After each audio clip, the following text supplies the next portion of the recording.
Guys, don't forget to subscribe for the latest in boxing and raw boxing opinions.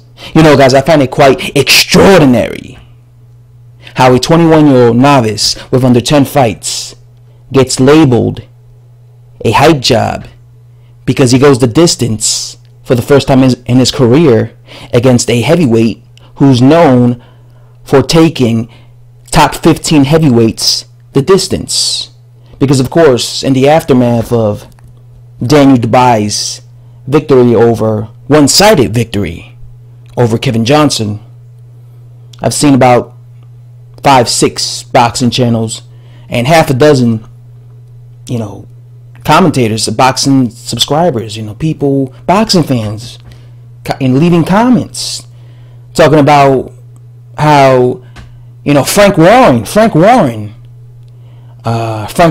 pets, as they call DUBOIS, is an overrated hype job because he couldn't get rid of Kevin Johnson in 2 rounds the way Anthony Joshua did. You can't compare DUBOIS to Anthony Joshua. And of course they're shaming, ridiculing DUBOIS. He is now supposedly a hype job. Well, if we're going to be saying that, then I guess we should be calling Andy Ruiz a hype job, considering the fact that 3 months ago, Andy Ruiz went the distance against Kevin Johnson.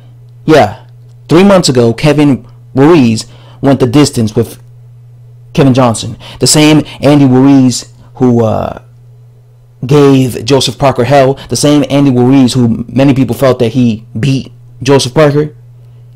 This guy went the distance with Mr. Johnson. So I guess he is also overrated. He's also a hype job, right? I guess Derek Chisora is also an overrated hype job, considering the fact that he went the distance with Kevin Johnson, right? I guess Tyson Fury, the guy who was the former unified heavyweight champion of the world, the guy who schooled Vladimir Klitschko, I guess he was also a hype job, considering the fact that he went the distance with Kevin Johnson.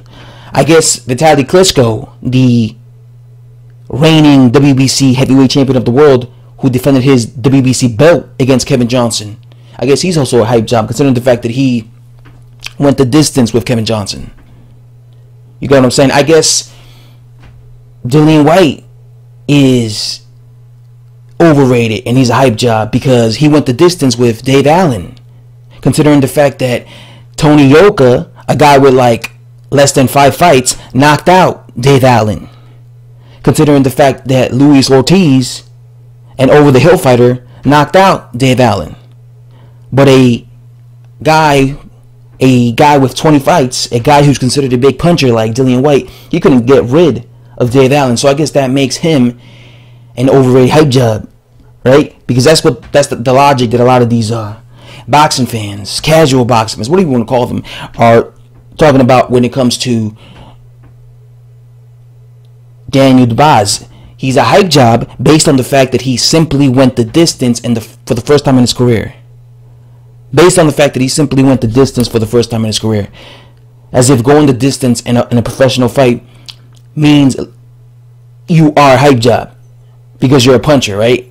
Like I said, all these other guys that I mentioned, these guys were punchers too.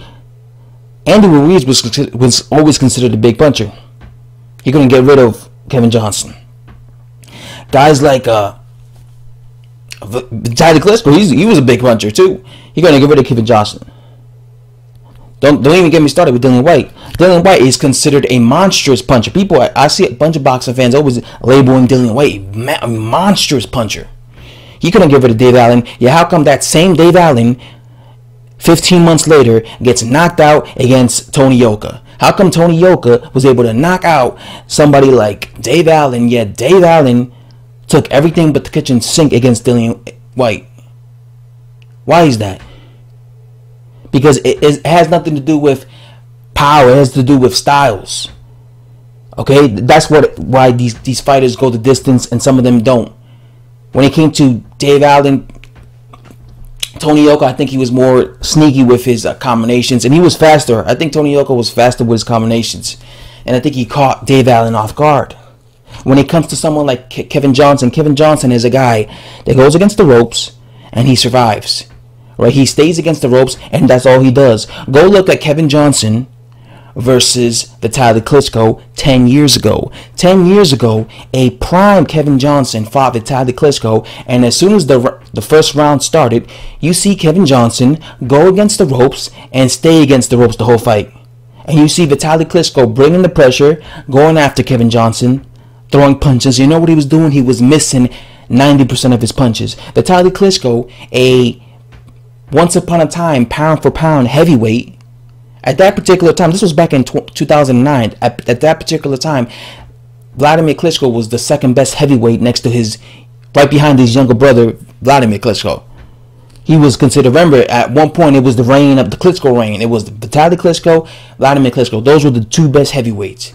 And Vitaly Klitschko, one of the best heavyweights in the world, was missing 90% of his punches against Kevin Johnson when he defended his WBC belt against him. Go look at that fight. Kevin Johnson was just in the ropes the same way he was against Daniel DuBois, and he was making Vitaly Klitschko miss all his punches. Like I was saying, it's like Vitaly Klitschko.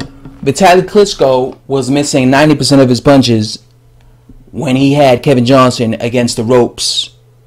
Right? He had Kevin Johnson against the ropes. He was throwing all his punches. He was missing like 90% of his punches because Kevin Johnson has this ability to cover up against the ropes, and just the way he moves his body, he makes it very difficult for a fighter to land a punch clean on him. So that's why I find it comical how, you know, boxing fans, because Daniel DuBois goes the distance with a guy who has taken fighters the distance, many top 10, top 15 heavyweights, top, you know, number 1, number 2 heavyweights the distance, he gets labeled a heavyweight. I mean, let's just look at Daniel DuBois' most recent, let's look at Kevin Johnson's most recent opponent, Andy Ruiz. Andy Ruiz, the same Andy Ruiz who many people felt beat Joseph Parker, because I remember many people were saying that Andy Ruiz got robbed. It was a very competitive fight. That same Andy Ruiz just recently fought Kevin Johnson 3 months ago, and guess what, people? He couldn't knock out Kevin Johnson. Kurat Pulev recently fought Kevin Johnson, and guess what, people? Kevin Johnson went the distance with Kurat Pulev. Both Kurat Pulev and Andy Ruiz have way more experience than than Daniel DuBois. I'm all over the place in this video, guys. Apologize for that, but both Andy Ruiz and Kurat Pulev have way more experience than Daniel DuBois has as a professional. Andy Ruiz is considered a puncher, yet both of these guys could not get rid of an over-the-hill Kevin Johnson the same way that Daniel DuBois couldn't get rid of him. And what's even worse for these guys is both of these guys, like I said, they have 30 pro fights, and yet they found it difficult to be able to land a flush punch on Kevin Johnson. So that's why I don't understand how people are labeling DuBois a hype job because of this. And again, where were the video? How come nobody was going around calling Kurat Pulev a hype job when he went the distance with Kevin Johnson? I don't remember nobody going around saying Kurat Pulev must be a hype job because he couldn't knock out Kevin Johnson, who's washed up. And a lot of people have Kurat Pulev. They rate Kurat Pulev at least as a high quality heavyweight. Yeah, I don't remember nobody making a post-fight video saying this nigga needed to knock out Kevin Johnson. He didn't knock him out, so he's a hype job. I also don't remember nobody saying 3 months ago, making a post-fight video 3 months ago, labeling Andy Ruiz a hype job. Why didn't nobody make videos saying that Andy Ruiz is a hype job because he couldn't knock out a washed-up Kevin Johnson? But, of course, Daniel DuBois goes the distance, and he gets labeled a hype job. This is a 21-year-old with less than 10 pro fights. He gets labeled a hype job because he went the distance with a guy who's known for taking heavyweights the distance. How ridiculous is that? That's really dumb for people to just label a 21-year-old a hype job, and because he goes the distance in his career. What we have to keep in mind also is, I think this is something very important, is the age. The reason people keep comparing Anthony Joshua to Daniel DuBois is very simple. Anthony Joshua and Daniel DuBois is from the UK. He's 6'4", and he's young, and he's a puncher. This is why he's being compared to Anthony Joshua. They keep comparing him to Anthony Joshua, Anthony Joshua, Anthony Joshua, as if he's Anthony Joshua. We have to keep this in mind. This is something we have to keep in mind. Daniel DuBois turned pro like 15 months ago when he was a 19-year-old. He was a 19-year-old kid. Anthony Joshua turned pro when he was a 24-year-old. Right? When Anthony Joshua was Daniel DuBois' age, you know what he was doing? He was getting knocked out in the amateurs by Dillian Whyte. Yeah, he was getting knocked out in the amateurs. Why? Because he was an amateur. He was learning. But Daniel DuBois has 5 years less experience than Anthony Joshua had when he turned pro. Because like I said, when Anthony Joshua turned pro, he was a 24-year-old man. He had 5 years more experience in the amateurs. He had basically 5 years more amateur experience. He had fought in the Olympian. He had won gold medal. He had fought against high quality, super heavyweight amateurs. He had lost against some of them, but he had won against some of them. He had all this experience leading up to his first professional debut. So he had 5 years worth of more experience than Daniel DuBois had when he turned pro, because he turned pro at 19. He didn't have that amateur experience that Anthony Joshua had. He didn't go to the Olympics. He didn't fight against these extremely high quality heavyweights in the Olympics. He didn't do that. Imagine if Anthony Joshua would have turned pro in the year 2008 when he was a 19-year-old, the way Daniel DuBois did, before fighting in the Olympics, before fighting against all these high quality opponents. I'm telling you, he would making mad mistakes.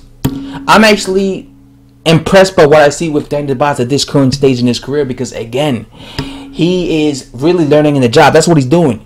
He didn't go to the amateurs. He didn't have this experience to, he didn't do that. And, I personally think what his manager, his promoter should do is they should take their time with Daniel DuBois. I know that guys like Frank Warren, I know that he had aspirations to make him the youngest heavyweight champion of the world, because they wanted him to be like Mike Tyson. First of all, he's already over 21, so he won't be the youngest heavyweight champion of the world. But I know they probably still want to make him like a very young heavyweight, maybe at 22, 23. But I think they should take their time with Daniel DuBois. We have to keep in mind, yes, Mike Tyson became the youngest heavyweight champion of the world when he was 20 years old. But we have to keep in mind, back in '86, when Mike Tyson became champion, the heavyweight division was weak. Right? At that particular time, Larry Holmes had just lost. Right? Larry Holmes was considered the dominant force at heavyweight for the longest time, but he had just lost against Michael Spinks twice, and he had retired. Larry Holmes retired in the year 1986. That same year, the heavyweight division, the belts were scattered all over the place. You had guys like Michael Spinks as champion. You had guys like Trevor Berbick as champion. I think you had was it Mitch Green, somebody else as champion. So at the time, the heavyweight championships of the world were basically spread all over the place. You had different fighters as champions, and a lot of them were weak champions. So Mike Tyson came during a time where the heavyweight division was basically weak. So not only did he win the heavyweight championship against Trevor Berbick because of his talent, but also because of the fact that Trevor Berbick was a weak champion. Trevor Berbick was not an all-time great champion. He was a weak champion. This is why it was easy for Mike Tyson to just beat Trevor Berbick and then the other guy to unify his belts. And then eventually beat Michael Spinks, because it was a weak division. This particular era is not a weak division.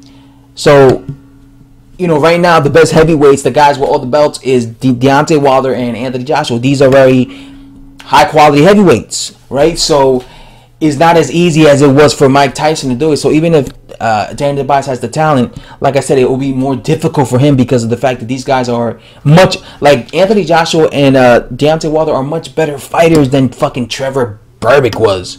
I'm telling you right now, they would have destroyed Trevor Berbick. But like I said, that's what people have to understand. So like I said, he's only 21. I think Frank Warren should just have him basically bring him up slowly. He has time, and let him grow. Let him grow into his own style. Let him develop as a fighter properly. Like I said, he has less than 10 fights. Freaking 2 years from now, he'll only be 23. He'll be a kid, right? So let him develop as, and by then he'll have probably another 10 fights, right? Let him develop. I think they should keep him away from top 10, top 15 heavyweights. I think they need to put him in there with guys like top 50, top 40 heavyweights. Maybe another veteran. I think they should put him in there with a guy who has an iron chin, but who's not a big puncher and who comes forward and is relentless, because that would be a great type of fight for somebody like Danny DeBoss. Because first, he'll be safe because of the fact that the guy is not a big puncher. He'll also get rounds because of the fact that the guy has has a great chin, and it'll be good experience for him because he'll be fighting against a guy who's relentless. So I think that's a good thing for Danny DeBoss. I want to see him in there with a guy who's relentless, but who can't hurt him, just to give him rounds, just to see how he deals with that. I like what I'm seeing for him, though. He seems to be. I like the fact that he's a tough type of fighter. I also like the fact that he seems patient. It's not like he just. For example, Danny DeBoss was going in there in the first round trying to knock out Kevin Johnson, but then he took his time. You notice how like the first 3 rounds he was just he was going for broke, but once he started realizing that he was gassing himself out, he just took his time. He took his time, right? and he slowly just took Kevin Johnson and beat him up and just won the rounds like that.